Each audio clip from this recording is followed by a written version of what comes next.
Pépiniériste et paysagiste passionné par les végétaux, Jean Toby nous dévoile le monde fascinant de l'intelligence et de la sensibilité des plantes. Le magnifique plantarium qu'il a créé avec son épouse Frédérique au château de Gaujac, près des Pyrénées, constitue un laboratoire vivant où il est démontré que lorsque l'amour de l'homme interagit avec le végétal, c'est pour le bénéfice de tous. Le plantarium, c'est quoi?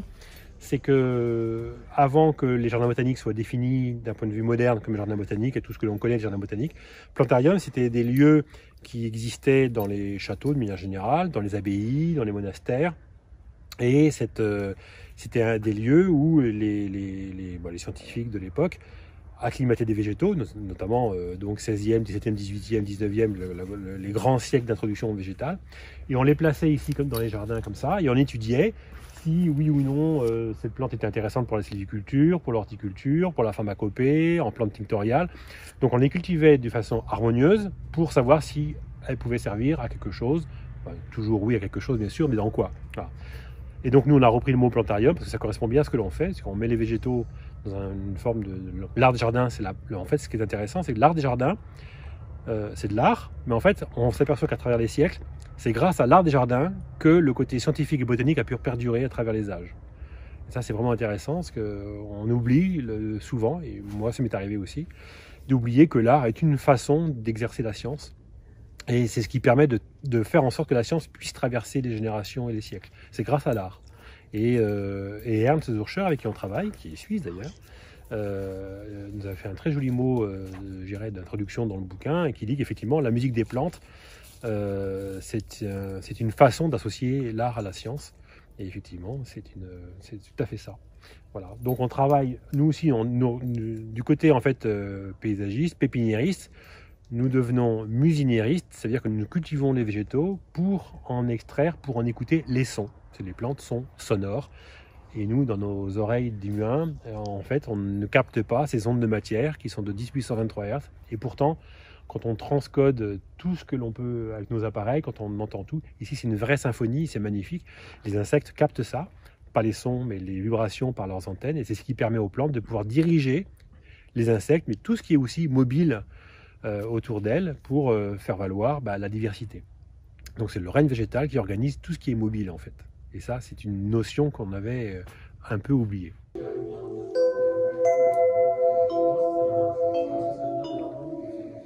On s'aperçoit que les végétaux ont cette particularité d'être extrêmement présents. Dans le monde occidental, on pense que ce sont plus des choses, en fait, quelque part par là. En fait, non, les végétaux sont bien vivants. Les végétaux appréhendent leur environnement. Ils savent très bien où ils sont. Là, on est là, par exemple, ici. Les arbres qui sont autour savent très bien que nous sommes partis de la pépinière, que nous arrivons. Ils savent très bien où on va aller. Ils savent très bien qu'il y a 2 chiens qui se trimballent avec nous. Enfin, c'est assez incroyable, en fait. Mais on peut le mesurer quand on a nos appareils de mesure d'activité électrique. Eh bien, l'activité électrique d'une plante va changer, alors ça c'est factuel pour nous, en fonction de l'environnement direct. Et quand on branche une plante et que l'on a ce graphe qui apparaît sur nos ordinateurs, eh bien, on peut savoir si la plante est cultivée en bio ou pas, on peut savoir si elle est en pleine nature ou pas, on peut savoir si elle a été semée sur place, donc toutes ses racines, ou si elle a été si ses racines principales n'existent plus. Enfin, voilà, on ne connaît pas tout, il y a pas mal d'inconnus encore, mais globalement, on arrive à avoir un peu ce qu'on appelle le phytoscan, une lecture de ce qu'est la plante, d'elle-même et de ce qui est autour. Voilà. Donc on a aussi pu mettre en exergue un exemple très concret. Aujourd'hui, quand on est au café botanique et qu'on reçoit des gens pour visiter le jardin botanique, donc ils viennent prendre un ticket pour le jardin, et bien quand on a une plante qui est branchée, donc on a soit le graphe, soit le son de la plante, c'est l'activité électrique qui est transcodé en son, et on s'aperçoit qu'en fonction de ce que nous entendons, on peut savoir si la personne est en bonne santé, pas en bonne santé, si c'est plus le côté physique ou mental, ou si tout va très bien, ou surtout, ça c'est très intéressant, si la personne est musicienne ou pas. Alors ça c'est très très intéressant, et ça marche à tous les coups. Et ce qui est très drôle là-dedans, c'est que quand on dit ça à des médecins qui ont l'habitude de voir des clichés, et notamment je dirais des scanners de cerveau par exemple, de patients, eh bien, ils peuvent savoir si les patients qu'ils auscultent sont musiciens ou pas, rien qu'à la forme du cerveau, parce qu'en fait les 2 lobes frontaux sont plus proéminents vers l'avant. Et nous, en fait, à l'écoute des plantes, on peut savoir si une personne est musicienne ou pas. Donc là, c'est intéressant parce que du coup, on a un scan, je dirais une radio du cerveau qui permet effectivement de définir ça pour les scientifiques, pour les médecins. Et nous, en faisant le scan de la plante, on peut le voir également. Donc il y a une corrélation et nous on va toujours chercher le côté très pragmatique, très scientifique pour corroborer tout ça. Voilà. Parce que nous on n'a pas de cursus scientifique au départ. Je ne me suis jamais trompé dans mes équations parce que je ne sais pas les faire. Donc au moins comme ça change tout le côté. Tout ce que l'on peut dire, c'est la récurrence des résultats reproductibles, vérifiables et en 4 fois à l'aveugle sur le terrain. Voilà. Et c'est comme ça qu'on a aujourd'hui une dizaine de scientifiques qui nous aident à trouver la partie justement théorique, comment se fait-il qu'une plante fonctionne comme ceci ou comme cela, et que nous avons du coup les équations, notamment le professeur Marc-Henri, qui travaille depuis 2019 avec nous, ou nous avec lui, enfin ça dépend comment on voit ça, mais enfin qui nous apporte beaucoup d'éclairage scientifique et qui nous permet également de nous approprier un certain langage pour être juste par rapport à ce que nous pouvons définir sur les végétaux.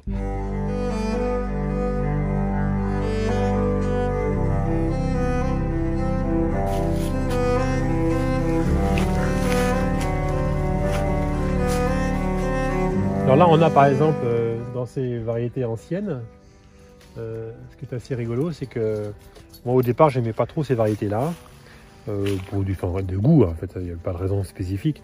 Sauf qu'on fait de la cuisine aujourd'hui avec ça, et avec notre fille Léonie, qui fait beaucoup de cuisine végane. On s'est aperçu que ces variétés-là étaient très bonnes, par exemple pour des falafels, ce genre de choses.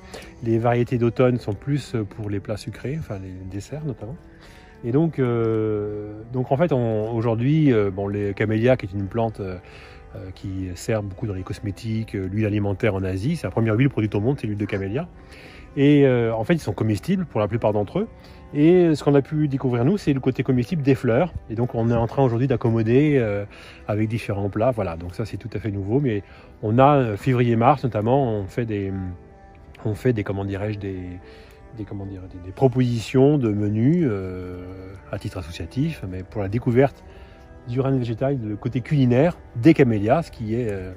on a pu, il y a 3 ans notamment, faire goûter le camélia, la fleur de camélia à des Chinois et des Japonais, ce qu'ils n'avaient jamais même fait chez eux. Ils connaissent les feuilles, le thé est un camélia, ils connaissent l'huile, mais ils n'avaient jamais mangé les fleurs. Alors c'est assez rigolo. Et il y a des variétés qui sont plus ou moins intéressantes pour ça. Et donc, du coup, la collection que nous avons ici, il y a à peu près 2000 espèces de variétés différentes, nous permet de classer un peu ce qui est bon ou pas pour le côté comestible des fleurs. Enfin, surtout au niveau du goût, elles sont comestibles, mais il faut que ça soit bon quand même. Donc, voilà. Alors, la connexion. Alors, moi, au début, je ne me suis pas vraiment aperçu, parce que je pensais quelque part que c'était normal. Je ressens profondément le règne végétal. Je vis le règne végétal de l'intérieur. Et je suis en adéquation avec le règne végétal. Ça a beaucoup évolué lorsque j'ai fait des stages à l'époque au Pépinière Maillemou à Bayonne. Et ce pépiniériste, qui est décédé depuis quelques années maintenant, m'avait enseigné, parce que moi quand j'étais tout jeune, j'étais très occidental dans ma technique, puis lui aussi d'ailleurs.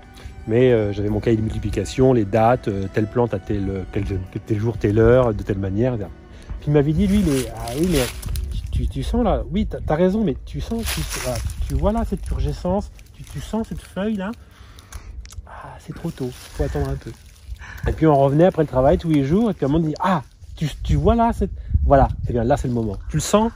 Et alors du coup ça m'a mis en phase avec mon profond ressenti, et cette expérimentation fait que ça a vraiment dupliqué, ou augmenté, je dirais, on n'ose pas trop expliquer en fait, notamment quand on est assez jeune, on se dit moi je ressens les végétaux, bon ça fait un peu bizarre dans notre monde occidental, enfin de moins en moins maintenant quand même, mais enfin et aujourd'hui non, je peux dire que ressentir une plante, c'est que j'ai pas de communication directe comme certains pourraient avoir une communication avec les animaux. Moi je peux pas dire ça, mais par contre je ressens très bien là actuellement cette plante là, comme elle est là, comment ce qu'elle sent par rapport aux autres, par rapport à nous. Enfin, j'ai un ressenti direct, quoi. Donc ça veut dire que pour multiplier un végétal, quand on peut les déplacer, ce qu'il faudrait jamais faire d'ailleurs, mais bon, voilà, des fois ça pourrait arriver, ou dans les cultures, dans des grandes cultures par exemple, on a toute une belle action, par exemple, ça j'avais appris ça avec des écrits de Monty Roberts, sur la communication animale, et notamment par rapport aux cervidés, aux équidés. Et donc j'ai un peu appris ça, et on a une forme de communication avec les chevreuils qui nous permet qu'effectivement les chevreuils ne font plus aucun dégât dans nos cultures. Il n'y a pas de clôture ici, ils peuvent venir, au contraire, ils peuvent venir. On est chez eux en fait, donc ils sont chez eux, donc c'est nous qui avons quelque part qui plantons chez les chevreuils et compagnie. Donc on se doit de respecter certaines règles, et si on respecte certaines règles, ben, en fait ils ne sont plus prédateurs de nos actions. Ce qui veut dire que c'est intéressant, parce que quand on entend des fois la communauté des gens qui chassent en disant il faut prélever pour réguler, alors non, c'est pas ça, l'inverse, c'est tout à fait l'inverse. C'est-à-dire que si on prélève, si on n'est pas prédateur de ces populations naturelles, eh bien ils ne sont plus acteurs négatifs de nos propres cultures. Et donc ça c'est vraiment intéressant, ça marche très bien. C'est-à-dire qu'aujourd'hui on peut voir, il y a plein de traces de sangliers, etc. Mais pourquoi? Parce qu'on a pu, grâce à la méthode de Monty Roberts, communiquer avec certains chevreuils qui font suivre ça à toutes les autres communauté d'animaux.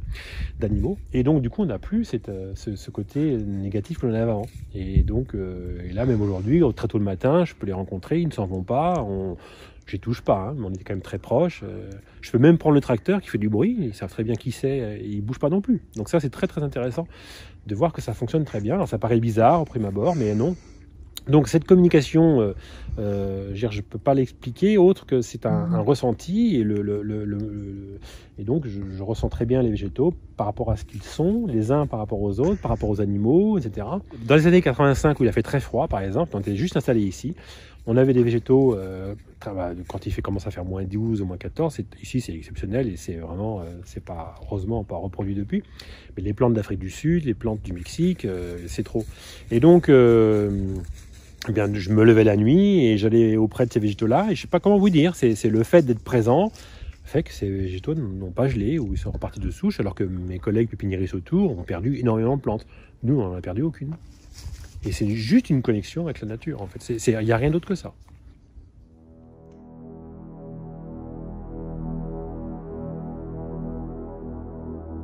On parle de parasites, on parle de lutte, on parle de faire la guerre. Et on reproduit, on fait on est anthropomorphe, effectivement, et en fait, dans tous les sens. Alors, je sais très bien ce qu'il en est, parce que moi-même, j'ai commencé comme ça. Donc, j'ai lutté contre les chevreuils, j'ai lutté contre les sangliers, j'ai lutté contre le gel. Et ça sert à quoi? Ça, quelque part, il faut bien comprendre que ça n'a pas de sens. Les parasites n'existent pas, les mauvaises herbes n'existent pas. Et en fait, toutes les problématiques de culture que nous avons, ce sont les propres conséquences de nos propres actes. Donc il faut qu'on se change nous-mêmes. Et ça marche, parce que quand on change la façon de voir les choses, tout change. Et aujourd'hui, on a différentes méthodes techniques, alors très techniques et scientifiques. Et quand des maraîchers commencent à appliquer ces méthodes-là, ils ont 30% de plus de récolte, 40% de plus. Ils n'ont pas de dégâts de gel. Et donc, du coup, on parle d'autre chose. Alors, c'est un phénomène qu'on a perdu, parce que, par exemple, là, il y a un ami qui est allé en montagne là, récemment, hier, il a fait se promener en montagne, il a rencontré donc une personne, ses grands-parents étaient issus de la montagne, donc vraiment, on pourrait dire, donc grands-parents, ça remonte dans les années 1900-1920, et à cette époque-là, il existait toute une communauté, et les agriculteurs étaient complètement connectés à la nature, et donc ils savaient qu'en allant sur leurs céréales, en allant chez les animaux, ils pouvaient les soigner rien que par leur présence. Et c'était commun en 1900-1920. Et aujourd'hui, on trouve ça stupide. Qu'est-ce qui s'est passé depuis? On a perdu ce fil, cette connexion avec la nature. Et pourtant, sans la nature, on n'est rien. Vouloir changer la courbe du soleil ou la couleur du soleil, ça n'a pas de sens. Et pourtant, c'est ce qu'on fait tous les jours. Dès qu'on met une molécule de synthèse sur une plante, on va troubler son activité électrique. Et la plante, et pourtant, c'est parce qu'elle a une activité électrique importante qu'elle est autonome. Et quand on met une molécule de synthèse, c'est comme l'alcool pour nous. Si vous buvez 2 verres de vodka à chaque repas et 5 au goûter, vous allez perdre votre côté cognitif. Dès qu'on met une molécule de synthèse sur une plante, elle perd son côté cognitif. Donc elle ne sait plus où elle habite. Et donc il y a tout ce qui va avec, tout le déséquilibre. Et c'est le déséquilibre qui est un problème. Alors, pour le puceron, ce que l'on peut dire, alors déjà, s'il y a du puceron sur une plante qui est cultivée en bio, c'est pas très logique. Je ne sais pas s'il est en bio ou pas. Il est en bio. Il est en bio. Alors, s'il est en bio, qu'il y a du puceron, alors faudrait bien sûr corroborer ça sur le terrain, bien entendu. Mais déjà, l'idée qu'on en a, c'est de dire que le sol est trop azoté. C'est-à-dire que la plante reçoit trop d'azote. Et En plus, le prunier est très sensible à l'excès d'azote. Et si on met du fumier, par exemple, pour apporter de l'élément azoté, alors déjà, on pourrait dire que le prunier n'a pas besoin d'éléments azotés. Dans les cultures, on pourrait dire ça comme ça déjà, en premier lieu. Et ce qui veut dire qu'en fait, l'arbre va appeler le puceron pour justement sucer la sève, parce qu'il est trop poussant. Et donc, si l'arbre est trop poussant, la plante aura une structure très faible et donc va être très sensible au froid, ce qui pour un prunier n'est pas logique. Et donc le fait d'appeler le puceron, ça va donc ralentir la plante, donc le bois sera plus dur et il passera mieux l'hiver. Donc c'est la plante qui demande à ce que le puceron arrive, c'est ça qu'il faut comprendre. Mais la plante demande ça parce qu'il y a un sol trop azoté. Et si on est en bio, c'est parce que l'azote est beaucoup trop active. Donc il faudrait voir d'où sont les origines de l'azote, etc. Mais sur un prunier, en fait, alors ça dépend s'il est taillé ou pas. Alors, oui. Donc après, bon, ça dépend. Alors en plus, il est secoué, par exemple. La récolte, si on a des machines pour secouer la plante, ben là déjà, on a un problème immense. Alors je comprends bien que le gain pour la récolte, et je suis pas fou, je vois bien que, mais en fait, il faudrait jamais secouer une plante. En fait, quand on prend une plante, qu'on regarde son activité électrique, et qu'on secoue une plante, elle n'a plus aucune activité électrique, donc plus aucune photosynthèse pendant 2, 3, 4, 8 jours. Elle a beaucoup de mal à s'en remettre. Et quand on fait ça tous les ans, eh bien on la fragilise considérablement. Et donc, c'est pour ça que l'activité électrique de la plante analysée nous permet d'avoir, je dirais, un format de compréhension du végétal qui nous permet de prendre des décisions à long terme sur ce qu'il faut ou ne faut pas faire. On cherche par exemple, aujourd'hui, on cherche une personne qui ferait qui accepterait de faire une thèse et éventuellement qui risquerait sa carrière dès le début en acceptant de faire une thèse sur le rôle positif du mildiou sur la vigne. Alors je sais bien que le mildiou, quand il y en a plein partout, c'est un problème, je suis pas fou. Mais ce qui veut dire quoi? C'est un déséquilibre. Mais dans les vignes, sur les quelques personnes qui ont des vignes qui nous ont demandé de consulter, on s'aperçoit que quand il n'y a pas de mildiou du tout, il y a plus de problèmes lorsqu'il y en a un peu. Donc il y a un rôle positif du mildiou qui pour nous, alors je ne vais pas rentrer dans le débat technique parce qu'il faudrait le valider, c'est pas le cas, mais globalement pour nous c'est dans l'assimilation du zinc et du molybdène, voilà, des micro-éléments. Il faudrait le démontrer, mais pour nous ça revient à ça. Et globalement, une vigne qui a un petit peu de mildiou, qu'on retrouve en biodynamie, est bien plus résistante, par exemple, au gel tardif, que les vignes où il n'y a pas de mildiou du tout, parce que c'est tellement traité chimiquement que voilà. Et donc, pour nous, on fait des liens comme ça. Donc, en fait, ce qui veut dire qu'il faut changer sa position, c'est-à-dire qu'il faut partir du principe que les insectes sont utiles, tous sont utiles, et la problématique, c'est le déséquilibre. Alors si on part, par exemple, sur les vignes en Suisse, on a un problème en Suisse avec ça, c'est que les vignes sont beaucoup sur des piquets métalliques, avec des fils métalliques. Et donc les vignes, qui sont des végétaux donc conscients, sont attachées, ligotées sur des piquets métalliques qui sont très froids l'hiver, qui sont très chauds l'été, qui conduisent des courants, je dirais, électromagnétiques de toutes sortes. Et donc comment voulez-vous que la vigne se porte bien? C'est pas possible. Déjà, si on veut conduire une vigne, il faudrait revenir et dépiquer le bois. Et éventuellement les attacher sur du fil de fer, sur le tube, mais vraiment le piquer de bois de façon à être isolé de la terre. Ça serait le premier truc à faire. Et le deuxième truc, ça serait de pas cultiver du tout comme ça la vigne, il faudrait la faire comme au Moyen-Âge, c'est-à-dire qu'on l'a mélangée avec des pommiers, des poiriers, et on ne la taille pas. C'est-à-dire qu'elle monte dans le pommier, et c'est la retombée de la vigne monte, et quand elle descend, la sève est tellement ralentie qu'elle se met effectivement, c'est comme l'effet de la taille, mais sans la taille, et donc elle se met à fructifier. Et par contre, bah, évidemment, faut récolter des pommes et du raisin et avoir une activité qui est multiple à la fois. Et tant qu'on ne met pas ça en place, on n'aura pas compris. On a perdu on a voulu en fait isoler une plante en disant bah, tel pied donne tant de grappes de raisin, donc tant de bouteilles. Donc si on multiplie ça, ça va bien. On a oublié l'interaction des plantes avec l'herbe avec les arbres avec la nature avec les animaux. Et tout est utile. Une vigne, vous n'avez pas, une vigne, n'importe quelle culture, s'il n'y a pas d'animaux, s'il n'y a pas d'insectes, s'il n'y a pas de microbies du sol, ben, vous n'avez pas de résultat, ou tellement moins que c'est... Et aujourd'hui, on est appelé dans différents types de cultures. Et au départ, nous, ces travaux-là, on n'avait pas prévu de les faire pour d'autres personnes que nous-mêmes, en fait. C'était une évolution technique interne. Mais du coup, on a été appelé chez mon voisin, puis chez le deuxième voisin, puis ça marchait. Donc du coup, puis aujourd'hui, on monte un système qui va être européen d'ici 2-3 ans. Et donc, ce dont on s'aperçoit quand les gens nous appellent, on pose des questions techniques, on regarde comment ils fonctionnent, etc. On les met à l'aise parce que nous-mêmes, on a fait aussi ces techniques-là. Donc on connaît bien l'intérieur, comment, pourquoi, etc. Je prends par exemple, on était dans une vigne en Suisse, parce que voilà, vous êtes Suisse, et puis que ça va en Suisse, mais un truc mais vraiment, pour moi, j'étais étonné, mais je suis tombé de haut. On va voir une vigne qui voulait passer en zéro phyto. Et bon, ils n'avaient pas de moyens spécifiques.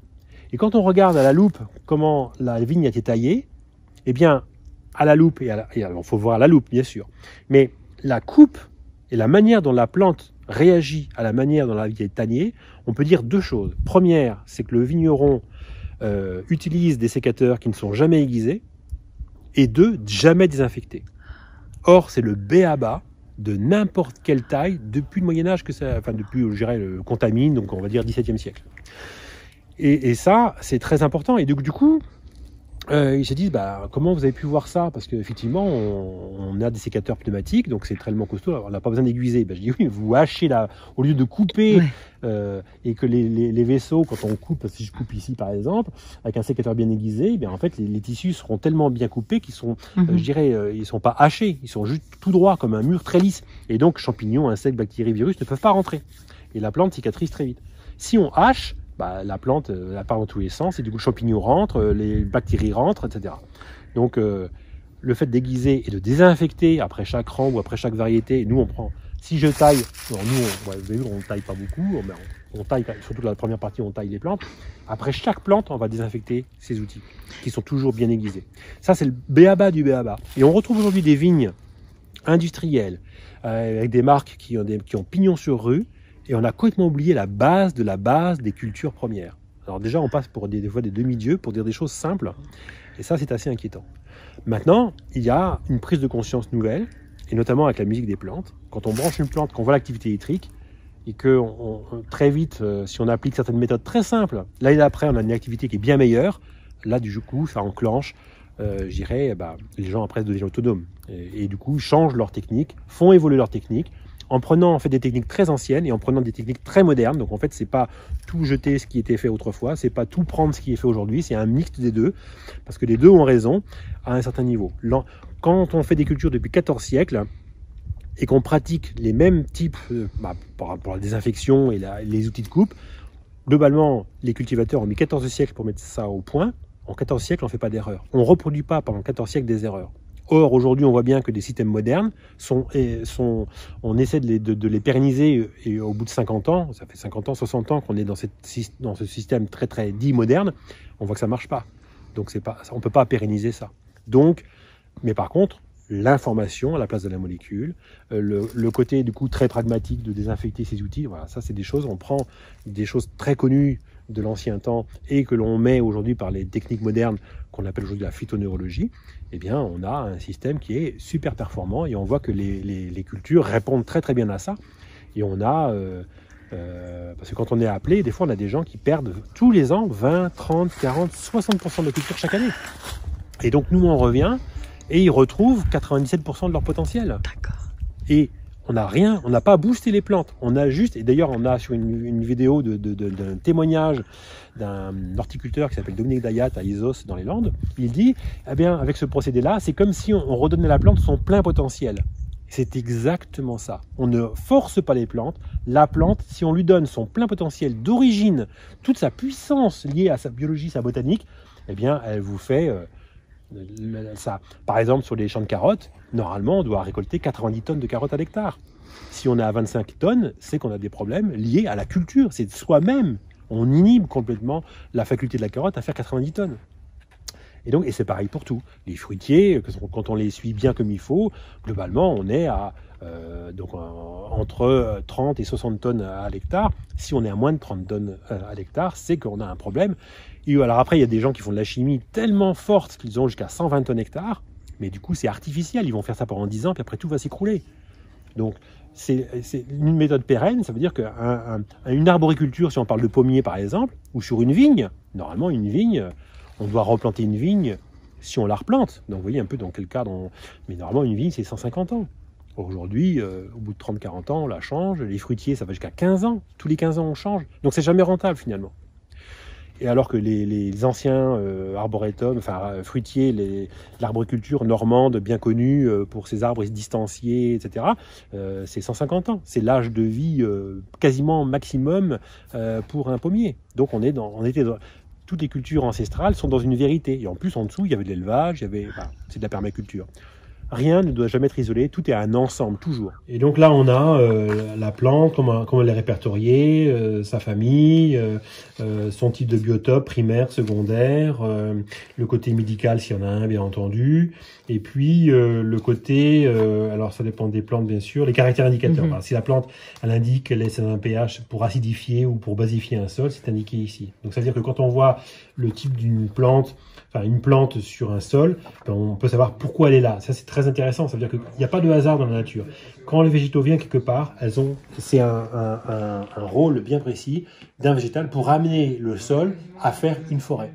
Et donc quand on voit la végétation qu'il y a en place quelque part, on connaît l'état de l'évolution du sol, on sait si la forêt va venir dans 50 ans, 100 ans, 200 ans ou 300 ans. C'est lié au cycle, il n'y a pas de hasard en fait, ça correspond à un cycle. Et la nature fait toujours, le rôle de la nature, c'est de faire une forêt. La forêt est l'aboutissement ultime de toute nature. Ah oui, c'est une voiture qu'on a achetée en 1982. On l'avait achetée neuve, hein, donc une première main qui est aujourd'hui toujours très efficace, très économique. On la changerait pour rien au monde parce que c'est super efficace. En plus, qu'on a pas mal de champs de culture à surveiller sur Gaujac. On a planté à peu près 40 hectares de Camellia oleifera par exemple. C'est efficace, puis on peut faire un peu de route avec, donc c'est notre voiture historique. Jean Tauby, vous êtes aussi très connu pour vos travaux de recherche sur la musicothérapie botanique. De quoi s'agit-il? Alors c'est marrant parce que vous êtes suisse. Oui. Et donc on a je dirais les 3/4 de nos chercheurs qui nous aident sont suisses. C'est rigolo quand même. Il y a la Suisse quand même, une espèce d'égrégore qui est super intéressant à ce niveau-là. Donc on a pu découvrir en fait ici quelque chose de tout à fait rigolo. C'est que lorsqu'on va brancher une plante, donc brancher une plante, ça veut dire qu'on va mettre un capteur sur racine, un capteur sur feuille ou fleur, et on a un boîtier qui va décoder la différence de potentiel entre ces deux points. Donc on aura une ondulation, et cette ondulation, dont cette activité électrique, va être transcodée en son. Ce qu'on a pu démontrer en 4 fois aveugle, c'est quand une personne est seule devant la plante, eh bien la plante va choisir à travers un piano, un ordinateur, les sons qui vont correspondre en fait à la suite d'acides aminés qui vont composer la ou les chaînes protéiques dont la personne a besoin. Et avec des résultats tout à fait étonnants. Donc on a travaillé avec le docteur Alberto Forte, qui était à l'époque à l'université de Lausanne, avec le docteur Klaus Schütteler de Genève. Puis après des scientifiques comme Ernst Zürcher de Zurich, Michel Courant de l'université de Fribourg. Voilà, donc ces personnes-là ont corroboré ces travaux-là, et aujourd'hui on a plusieurs endroits en Suisse, notamment le docteur Klaus pratique cette musicothérapie botanique, et on a en France aujourd'hui 4 endroits qui développent, on les a informés de notre protocole. Et ils appliquent ces protocoles-là. Il y a aussi l'hôpital de Turin qui avait fait ça également. On a la clinique Bretéché de Nantes, donc en France, qui a pu faire une DME, comment on appelle ça, signer une DME, démonstration médicale expérimentale. Donc la plante peut devenir un auxiliaire de santé ou un médecin pour l'homme. C'est pas que ça par peut, ça l'est. La musique. Quand vous allez en forêt, que vous êtes mieux après qu'avant, vous avez reçu un certain nombre d'ondes qui vous est propre, mais du coup nous en fait ce que l'on fait c'est qu'on met ça dans une gamme audible pour nous, et donc du coup on booste un phénomène naturel, voilà, et ça c'est très important. Et après il y a des travaux qui ont été faits au Canada, pas en Suisse, en Canada et aux États-Unis, pour le suivi sur 30 ans de personnes qui vivent dans des milieux très ruraux ou au contraire très très urbanisés, et plus on est éloigné de la nature, plus on a des pathologies importantes, et ça c'est factuel. Et donc aujourd'hui on sait pourquoi, et la musicothérapie botanique est un des moyens efficace, simple, oui c'est assez simple, pour pouvoir démontrer que l'on peut utiliser aujourd'hui les végétaux. Donc on rêve nous d'avoir un jour des hôpitaux qui iront monter. Donc cette aide, c'est une aide, je dirais, aux soins tout à fait intéressant. Des hôpitaux qui iront qui pourraient mettre des serres adossées à l'hôpital ou à la clinique, où les gens pourraient recevoir les sons des végétaux. Dont ils ont besoin. Dont ils ont besoin, et ça, je dirais, c'est des antidouleurs, ce sont des accompagnements qui sont tout à fait intéressants et qui aident la médecine moderne. Et ça, je pense que ça va venir, parce qu'on a assez aujourd'hui de médecins qui le constatent. Alors, on appelle permaculture en fait un système très ancien de mélange des cultures pour en avoir des résultats. À l'époque où il n'y avait aucune molécule, ni de synthèse, ni même naturelle, si on remonte au 9e siècle, il y avait des cultures, il n'y avait même pas de cuivre réellement sur les cultures. Voilà. Mais il y avait un autre procédé qui consistait à mélanger les plantes en fonction des besoins des unes des autres. Quand le maïs a été introduit ici, donc 1735-1738, eh bien très vite les gens ont mélangé aux cultures ancestrales ici, c'est-à-dire le haricot, et puis notamment la courge. Et en fait, quand on regarde ce mélange, ne serait-ce que de 3 plantes, eh bien les résultats étaient là. Il y avait quasiment 30 tonnes de haricots à l'hectare, il y avait après plus de 100 quintaux, 120 quintaux de maïs à l'hectare, et il y avait je ne sais plus combien de courges. En fait, donc on avait... Alors là aujourd'hui où on fait des statistiques de suivi de culture, on s'aperçoit qu'un hectare de permaculture intensif produit autant de récoltes que, alors entre 10, suivant les plantes, entre 10 et 22 hectares de culture conventionnelle. Donc c'est exponentiel, donc c'est vraiment quelque chose de vraiment intéressant. Il y a une étude anglaise qui a pu démontrer il y a quelques années qu'il y a autant de monde qui travaille dans l'agriculture qu'en 1900. Sauf que aujourd'hui, les 3/4 des gens travaillent en usine pour fabriquer des machines qui iront dans les champs, alors qu'en 1900, tout le monde travaillait au champ. Il y a très peu de machines. Donc en fait, mais c'est pour montrer qu'on a déplacé un problème, qu'on est beaucoup plus... alors on dit comment on ferait aujourd'hui sur les machines. En fait, les machines aujourd'hui coûtent tellement cher que on a des systèmes qui pourraient très bien... On pourrait avoir davantage de main-d'œuvre dans les champs, les gens payés, j'irais aujourd'hui normalement, mais avec une gestion différente. Et on aurait moins de frais de machine, plus de frais de personnel, et au final, on aurait la même chose à l'arrivée.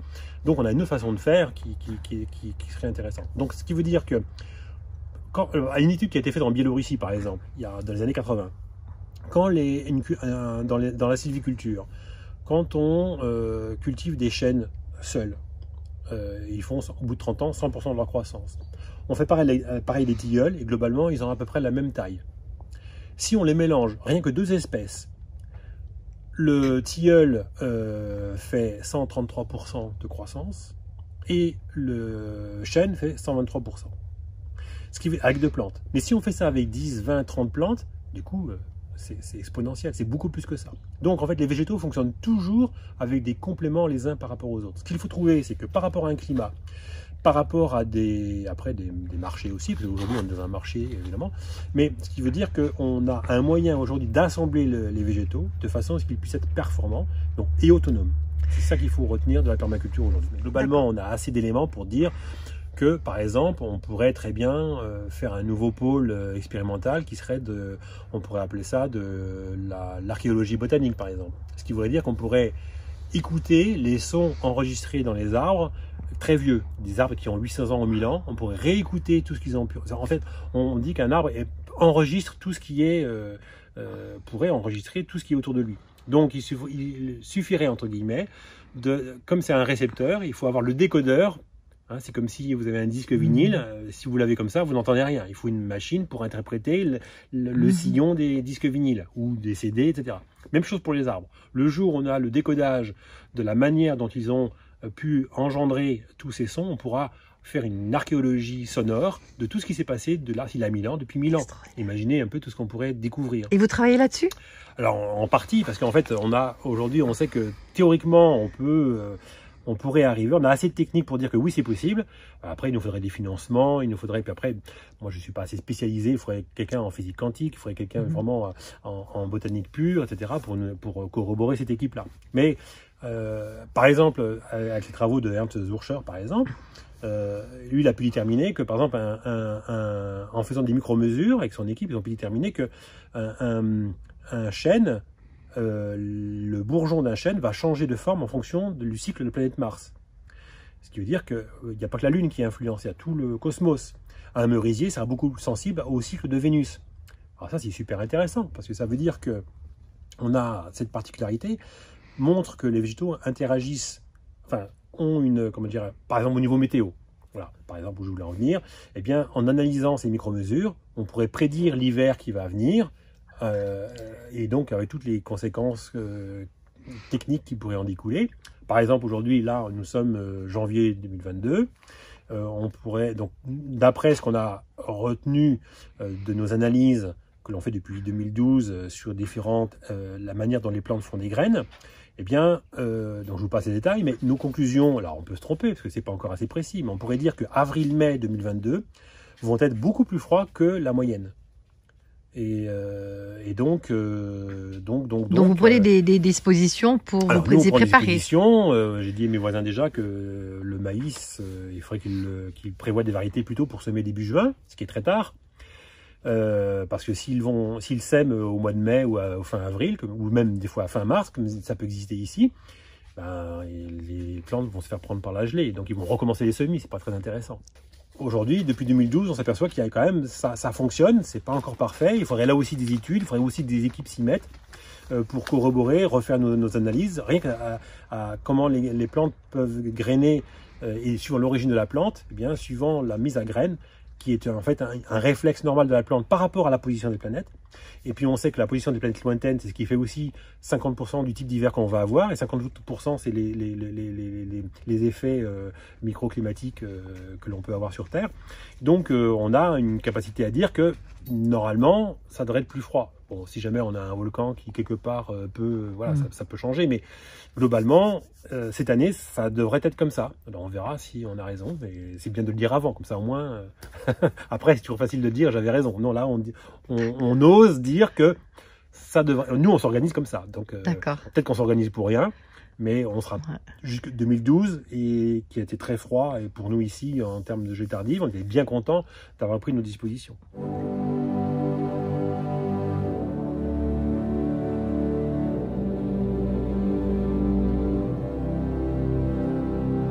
Vous avez mis au point un système qui fait le tour du monde, c'est donc la biodynamie.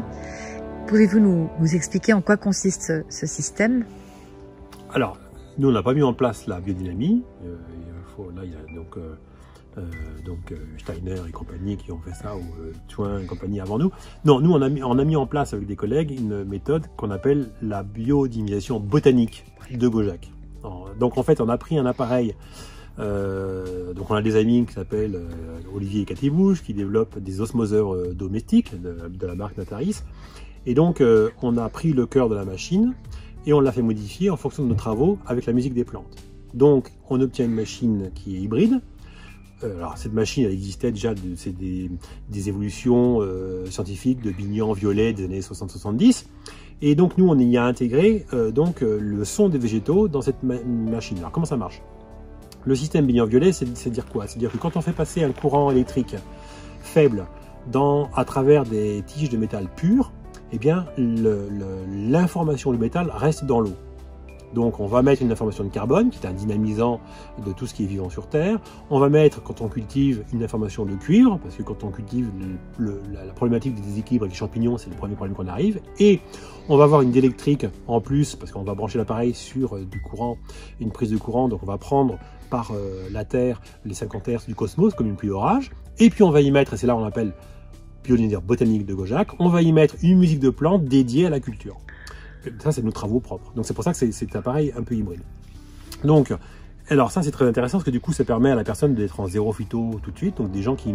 Alors, on a un site internet, hein, que vous pouvez aller voir, biodynamiebotanique.fr, et donc vous verrez les témoignages des gens qui utilisaient de la chimie, qui ne l'utilisent plus, qu'est-ce que ça fait sur les végétaux, ils n'y croyaient pas, puis bah, ils ont bien vu, c'est factuel, donc ça, c'est tout à fait intéressant. Donc et on développe aujourd'hui, on fabrique la machine, donc on développe ça, on forme des gens à l'utilisation de la machine, on forme des gens qui vont après former d'autres personnes. parce que, en fait, c'est une machine, une fois que les gens l'ont acquise, il n'y a pas de consommable, il peut y avoir l'abonnement technique s'ils veulent, mais c'est même pas obligatoire. Donc on a cette forme d'autonomie du cultivateur qui nous plaît bien, parce qu'on cultive nous-mêmes, donc on n'aime pas avoir un abonnement du tam aeternam sur des ceci à apprendre tous les ans pour des plantes. Non, on peut très bien se débrouiller par nous-mêmes par ce type de procédé. Donc ça, c'est vraiment intéressant. Et on a notamment un professeur Marc-Henri, qui nous aide bien aujourd'hui, qui appuie nos travaux, et qui sur le site d'ailleurs, vous verrez ces documents et on a fait un symposium avec lui, donc on retrouve aussi on a un symposium en ligne qui est dédié plus aux professionnels, mais ça peut intéresser tout le monde, et ce symposium indique ce que l'on fait avec cette machine, les résultats, les témoignages des gens, scientifiquement qu'est-ce qui se passe, et aussi les autres techniques alternatives qui viennent se greffer dessus en complémentarité pour avoir des résultats qui sont quand même transcendants, c'est le cas de le dire. On a ici une communauté de moines, figurez-vous, qui mettaient des produits chimiques sur leur culture. Je leur dis, mais je comprends pas, vous êtes une communauté spirituelle, vous mettez des produits chimiques, et je dis, alors que vous faites de l'eau bénite à chaque messe, je comprends pas, vous avez perdu le sens premier de cette interaction avec l'eau. Et il me dit, je comprends pas. Alors on a expliqué, etc. Et ils ont quelque part, c'est comme s'ils redécouvraient en fait des choses qui se perdues, je sais pas pourquoi. Alors qu'effectivement, le pouvoir de l'intention, on peut le démontrer. Hein, d'ailleurs, chacun peut faire ça sur un bouquet de fleurs, par exemple, que vous allez cueillir. Il y en a un, les mêmes fleurs, les mêmes, voilà. Il y en a un, vous allez lui dire quelles fleurs sont belles, magnifiques, etc., etc. Puis l'autre dire elles sont moches, je les aime pas, etc. Et dans la même pièce, et vous allez voir la durée du bouquet de fleurs. Il y en a un qui va durer 8 jours, l'autre 2 jours. Et donc tout le monde peut le mesurer. Qu'est-ce que c'est que d'avoir la main verte? La main verte. Alors les plantes étant branchées sur nos propres ondes cérébrales, on peut le démontrer. La main verte, c'est quelqu'un qui est aligné avec lui-même. Voilà, c'est ce que ça veut dire. Donc quelqu'un qui paraît je dirais éventuellement très épanoui, etc., mais qui lutte intérieurement parce qu'il connaît ses déséquilibres et puis qu'il va avoir une force contraire, et puis etc., il n'est pas aligné avec lui-même. Donc cultiver pour lui, ça va être difficile. Les plantes ne vont pas bien répondre. Quelqu'un qui est très... quel que soit son niveau, c'est pas une question de niveau intellectuel, c'est d'être aligné avec soi et aligné avec la vie environnante. Voilà, c'est ça que ça veut dire avoir la main verte. Et donc quand on est aligné, quel que soit... Vous avez des gens qui sont fortement handicapés, physiques ou même mentaux, les plantes leur répondent très très bien, parce qu'ils sont alignés avec eux-mêmes. Et pareil pour des très grands scientifiques qui ont des très très bonnes connexions avec la nature. À l'inverse, ça arrive sur différentes personnes où je comprends pas, j'aime les plantes et elles m'aiment pas. Et puis j'y arrive pas. Qu'est-ce qui se passe? Eh bien, il se passe quoi? Il se passe que c'est quelqu'un qui, quand on voit, il rumine dans sa tête beaucoup de choses, ou ressasse, ou n'arrive pas à dépasser un problème qui lui est arrivé il y a 20 ans, petit ou grand, ça peut arriver. C'est pas, et si on guérit ça, hop, on peut cultiver. Jean, aujourd'hui, il y a beaucoup d'inquiétudes, évidemment, sur notre planète. On a plutôt l'impression que le système actuel dans lequel nous vivons sert plutôt la non-vie et va contre la vie dans toutes ses déclinaisons. Est-ce qu'il y a encore des raisons d'espérer? C'est une très bonne question. Alors, on peut se poser la question. La question est légitime. Alors maintenant, moi je pense quand même que il y a toutes les formes d'espoir sont là. Elles sont toutes là. Dans le sens que, par exemple, les travaux que nous faisons ici, donc quand on a commencé, nous, en 85, ici, à faire ne serait-ce que du bio, par exemple, il y a des fois, on se faisait insulter, par exemple. Oui.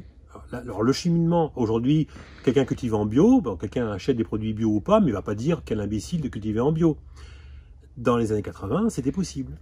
Donc, on voit qu'il y a quand même un changement. Donc déjà, ça, c'est des prémices, quand même. Aujourd'hui, nous, on fait des conférences sur la musique des plantes. Il y a 15 ans, il n'y avait personne. Aujourd'hui, il y a la période un peu compliquée sanitaire, mais quand on a fait avant le confinement des conférences, les salles sont pleines. On en a fait une à Paris, avec l'aide de la mairie de Paris. C'était au parc de Vincennes. D'après les chiffres de la mairie de Paris, il y avait 9000 et quelques personnes pour la musique des plantes. Donc on voit qu'il y a quand même une ouverture qui se crée. Autre façon d'espérer, il y en a deux. Quand on travaille avec, par exemple, pour les agriculteurs en biodynamiseur botanique que nous développons, des gens qui mettaient plein de chimie, qui étaient très dans le matériel, etc., ils appliquent une information à la place d'une molécule, et du coup ils disent « Ah, mais ça marche, qu'est-ce qui se passe ?» Et du coup après il y a tout un... Ils tirent le fil d'une connaissance qu'ils avaient occultée, pour différentes raisons, parce que voilà, et du coup ben, ils changent complètement leur façon de penser, de faire, l'entreprise, et même à titre privé. Par exemple, une anecdote, il y a un des collaborateurs d'un client avec qui on fait du consulting qui m'appelle et me dit bah voilà, je sais pas, c'est pas pour le métier, mais je suis dans un magasin de bricolage, je dois acheter un pot de peinture pour la chambre de mon fils qui a 2 ans, et du coup ce que je fais jamais, et là je regarde la composition du produit, mais il me dit c'est plein de trucs, je peux pas mettre ça sur la mur, mais mon fils va respirer. Ben, je dis ouais, t'as raison. Il faut penser différemment. Et donc, il met comment? Alors je dis, il y a des adresses pour ça, et voilà. Mais comme les produits bio ne sont pas forcément dans toute la gamme de couleurs que l'on souhaiterait, il faut accepter d'abord le bio et le respect de tout pour faire une peinture pour la chambre de son fils, et d'accepter la couleur. Si la couleur nous plaît, c'est tant mieux. Si elle n'est pas tout à fait comme on voudrait, eh ben, faut choisir ce qu'il faut. Donc, la couleur passe après, par exemple. Donc, c'est ce qu'il a fait, etc. Puis après, tout change. Et alors, du coup, un autre espoir très, très intéressant, on voit des gens qui ne se posaient pas de questions du tout, qui se trouvaient très bien établis, etc. Et qui aujourd'hui, alors comme les problèmes vont grandissant, eh bien en fait, du coup, il y a un stade où ils se posent la question. Alors, en fait, la différence de sensibilité à un système, c'est que les gens très sensibles se posaient pas de questions parce que du coup, ils n'avaient pas besoin de s'en poser. Et puis, à un moment donné, pour des raisons d'éthique, par exemple, ils vont dire tiens, il y a une ouverture de l'esprit qui se crée. Et puis d'autres, un cran plus loin, c'est des problèmes économiques qui vont faire qu'il y a une ouverture d'esprit. Et puis d'autres, c'est une contrainte physique, une obligation de quelque chose. Et là, ils vont se dire, mais pourquoi cette obligation? Quelle est la légitimité? Quelle est la logique de cette obligation? Quelle est je dirais si je croise mes informations, je trouve pas la même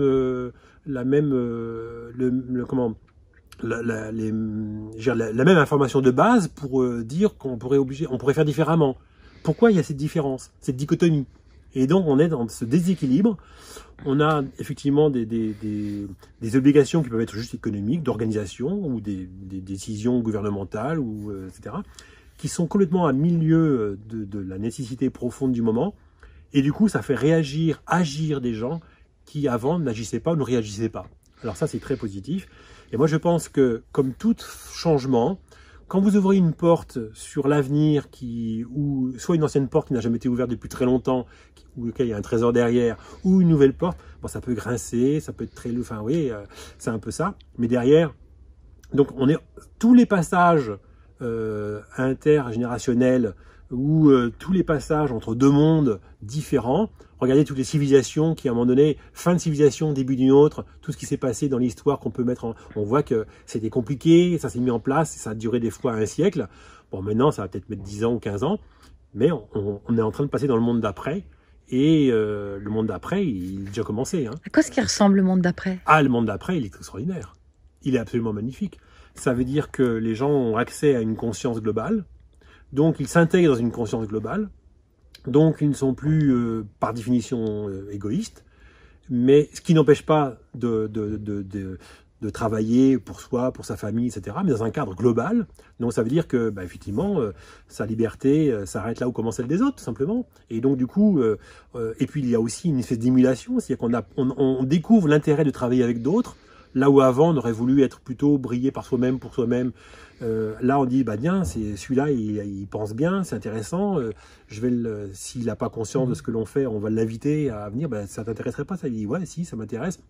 Donc il y a une espèce d'émulation, il y a une espèce de respect, etc., qui se crée. Un partenariat homme-nature-animal. Voilà, exactement. Un partenariat. Voilà. Donc on redécouvre qu'on est tous reliés les uns avec les autres, et avec l'environnement au sens de la bionomie, on va dire ça comme ça, plus juste. Et du coup, ça donne une telle profondeur à la connaissance, une telle richesse intellectuelle, que ça, c'est la vraie richesse. C'est absolument incroyable. Et si on reste après du côté très économique, on dit oui, mais enfin, on a besoin d'argent, d'économie. Très bien. Restons dans l'économie si on veut rester dans l'économie pure et dure. Eh bien, l'économie de la connaissance est bien plus lucrative que l'économie de marché de la molécule, du matériel. Et donc, on regarde par exemple Bagdad. Bagdad, du temps où il vendait ce qu'on appelle des Skylab, c'est-à-dire des appareils qu'il mettait à jour tous les 10 ans pour pouvoir s'orienter par rapport aux étoiles pour voyager. Tous les 10 ans, des gens du monde entier allaient à Bagdad pour remettre à jour leur Skylab et compagnie. La ville était riche, mais riche, c'était de la connaissance qui était vendue. Et donc, la ville était composée, était cosmopolite, il y avait toutes sortes de religions, et tous les gens avaient leur place, parce qu'il y avait cette interdépendance des uns avec les autres, respectée, tout le monde l'acceptait, et la ville était riche. À partir du moment où on a commencé à creuser le sol, à trouver du pétrole et à le vendre, ça a fait des déséquilibres, on va dire ça comme ça, les uns avec les autres, et aujourd'hui, on voit bien où ça nous mène. Et donc le monde est aujourd'hui comme ça, et là en fait, on voit que c'est la fin du monde matérialiste, on redécouvre l'information, la connaissance, et là par exemple on partage une connaissance, vous l'avez, des gens qui ne l'avaient pas par ces vidéos vont avoir une connaissance, vont pouvoir cheminer par eux-mêmes en faisant des liens, mais moi j'ai toujours gardé ma connaissance, donc on a multiplié la connaissance, alors que si j'ai 10 € que je vous en donne 9, j'en ai plus qu'un, et donc ça va peut-être pas m'aller moi. Par contre, la connaissance, plus on la multiplie, plus elle se multiplie, et plus on la multiplie, et plus elle revient enrichie par d'autres personnes, et plus on s'enrichit nous-mêmes de connaissances. Et si on a une activité liée, à la connaissance, automatiquement, pour ses propres économies, ça va mieux aussi, si on reste que dans le côté très économique des choses. Donc, on a plein d'espoir pour le monde d'après. Il faut juste comprendre que la transition entre les deux mondes peut effectivement être compliqué, ça je vois bien, mais au final c'était un mal nécessaire, on est humain et l'humain doit passer parfois par des zones très compliquées, très sombres pour connaître la lumière. D'ailleurs aujourd'hui en physique pour faire de la lumière il faut du moins et du plus, sinon on n'a pas de lumière. Le jour où le monde sera parfait, on aura besoin que du plus pour faire de la lumière. Cette technique n'a pas encore été inventée. Pour vous, la joie, qu'est-ce que c'est ? Eh bien, c'est la joie, comment dirais-je, je pourrais même pas le décrire, dans le sens que c'est un état pour nous qui est juste normal. C'est-à-dire c'est très simple, la joie, c'est d'être bien là au moment où on est, c'est-à-dire d'être en phase avec soi-même. Alors, la joie, c'est entre autres refuser ce qui n'est pas juste. Déjà, on peut éliminer ce que l'on ne veut pas faire. Donc aujourd'hui, on ne peut plus me faire ce qui ne serait pas juste pour d'autres, pour moi-même, pour l'environnement dans lequel nous sommes, que l'on doit transmettre aux générations futures, par exemple. Donc la joie commence là. Voilà. Et la joie, c'est aussi la connaissance. La joie, c'est tout simple. Hein. C'est le lever de soleil, c'est l'étoile la nuit. C'est une plante qui va se mettre à fleurir d'une manière plus intense que d'habitude. Enfin, c'est des toutes petites choses, ou des choses qui paraissent toutes simples. Mais les étoiles la nuit, par exemple, ça paraît tout simple, mais qu'est-ce que c'est profond. Et donc, et si on met de la connaissance derrière, en fait, c'est infini, quoi. Donc la joie, c'est simple, c'est très efficace, c'est infini, c'est immortel, et ça se partage.